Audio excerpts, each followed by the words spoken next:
Ainda que vivendo num mundo mau, nós nos indignamos, muitas vezes nós nos indignamos diante do mal e diante das injustiças. Vendo a pobreza, vendo as exclusões sociais, vendo os preconceitos que causam tanta dor aos semelhantes, especialmente aos mais humildes, aos considerados vulneráveis. Quais eram os sentimentos do salmista com relação às injustiças? Como eles se manifestavam com relação às injustiças sociais? A nossa lição apresenta alguns salmos e algumas declarações dos salmistas relativas à sua indignação quanto ao mal, quanto ao domínio do mal. Salmo 58, versos 6 a 8. Uma total aversão aos injustos. Ele diz assim: quebra os dentes dos que praticam a injustiça. Sumam, derretam como a lesma, sejam como um aborto. Vejam, irmãos, que linguagem dura, que linguagem difícil. Uma linguagem de indignação. Era esse o sentimento do salmista, pedindo a Deus que exercitasse a justiça. Como é que os salmistas tinham coragem de falar assim com Deus? É porque os salmistas conheciam a verdadeira indignação. Eles tinham total convicção da repulsa de Deus a esses atos de injustiça, a essas práticas injustas. E daí, então, eles clamavam nesse vocabulário difícil, nesse vocabulário duro, para que o Senhor exercesse a justiça. Salmo 69, versos 22 a 28.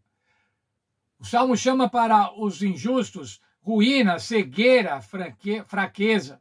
Derrama a tua indignação, derrama o ardor da tua ira, sejam desolados, não partilhem da tua salvação, sejam riscados do livro da vida. Mas vejam, irmãos, e o amor ao próximo?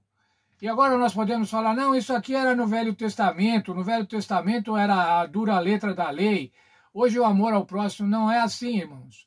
O Senhor continua se indignando hoje.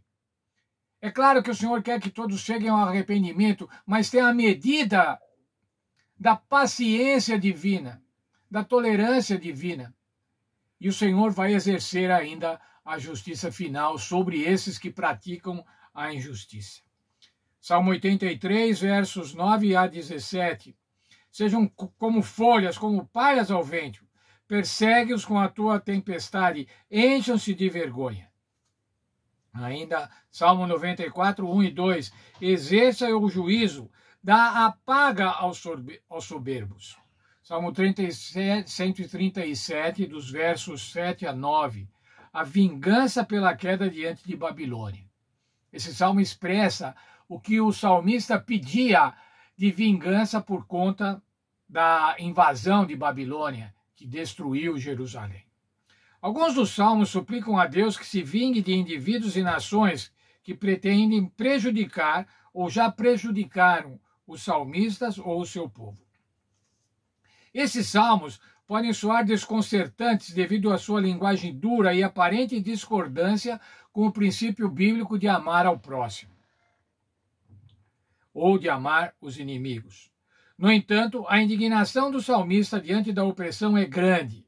Isso significa que ele considerava o certo e o errado bem mais a sério do que muitas pessoas. Muitas vezes, irmãos, nós queremos contextualizar o que é certo e o que é errado. Nos esquecemos do que é certo e o que é errado conforme a Bíblia diz. E procuramos contextualizar, adoçar o que é mal, adoçar o que é errado, o que os outros fazem de errado e especialmente o que nós fazemos também de errado. Ele se importa, ainda que demasiadamente, com o mal que é feito a si mesmo e aos outros. Os salmistas se importavam com essa condição. A retribuição dos maus, irmãos, está na mão de Deus e deve ser o cumprimento das suas promessas ou das suas maldições contidas na aliança. Vamos ainda ler outro texto da lição. Os salmos são proclamações proféticas sobre o juízo divino iminente. Não são apenas orações do salmista. O Salmo 137, que é esse último que consideramos, reflete os anúncios do juízo sobre Babilônia, como visto nos profetas. A devastação que os babilônicos trouxeram para outras nações se voltaria contra eles. Os salmos advertem que o mal não ficará imune para sempre. Veja, irmãos, tenha essa certeza. Esse mundo mal não vai continuar eternamente, não vai continuar indefinidamente. Vai haver um fim. O Senhor Deus porá fim a essa condição. A retribuição divina é medida com justiça e graça. Os filhos de Deus são chamados a orar por aqueles que os maltratam e até mesmo a desejar a conversão deles. Entretanto, ao procurar adequar esses salmos à nossa norma de amor pelos inimigos, não devemos minimizar a agonia expressa neles. Deus reconhece o sofrimento de seus filhos e lhes anima dizendo que preciosa é aos olhos do Senhor a morte dos seus santos. O juízo divino compele o povo de Deus a levantar a voz contra o mal e buscar a vinda do reino de Deus.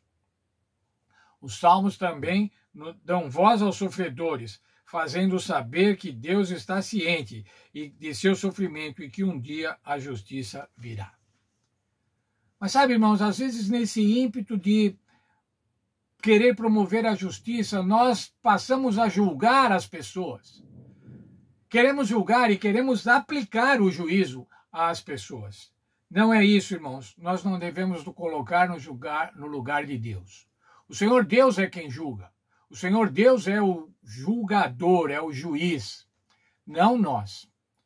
Nós devemos lutar pelo bem das pessoas, devemos lutar para que as injustiças sejam reduzidas. Mas nós não podemos, irmãos, sair condenando, sair julgando as pessoas. Isso é Deus quem vai fazer, e no seu tempo. Portanto, irmãos, nós podemos estar indignados, devemos estar indignados com a presença do mal. Mas o que isso vai fazer em nós? O que essa indignação vai fazer? Vai fazer com que nós promovamos o reino de Deus. Isso é, que nós preguemos o Evangelho, que nós apresentemos o Evangelho da salvação, que nós denunciemos as injustiças, mas especialmente que nós declaremos o amor de Deus, o amor salvador, a intercessão do nosso Senhor Jesus Cristo. Lembre-se, já disse isso ainda essa semana. O Senhor não quer que ninguém se perca, mas que todos cheguem ao conhecimento. Que Deus nos abençoe, que nós possamos ser agentes que propaguem o conhecimento de Deus, agentes que propaguem o conhecimento do Evangelho, o conhecimento da graça, o conhecimento da salvação, de um Deus que nos ama, que não aceita a injustiça, mas que ainda pacientemente está esperando para que alguns outros ainda se salvem. E nós devemos trabalhar para que esses outros ainda se salvem. Deus esteja com cada um de nós.